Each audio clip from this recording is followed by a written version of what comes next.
The National Weather Service in Raleigh has issued a severe thunderstorm warning for southern Alamance County, Orange County, Randolph County, southern Guilford County, Chatham County, southwestern Durham County until 11:30 p.m.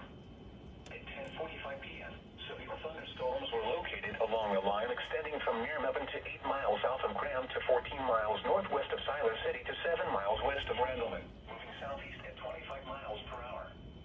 Hazard, 60 miles per hour wind gusts and quarter-size hail. Source, radar indicated.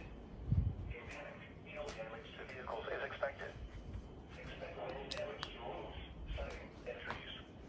Locations impacted include Durham, High Point, Chapel Hill, Asheboro, Graham, Hillsboro, Randleman, Pittsboro, Siler City, and North Carolina Zoo.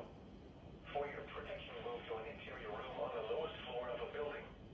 Repeating, a severe thunderstorm warning has been issued until 11:30 p.m. for the following counties in North Carolina: Alamance, Chatham, Durham, Guilford, Orange, and Randolph. Give me double header. This is NOAA Weather Nope. Radio.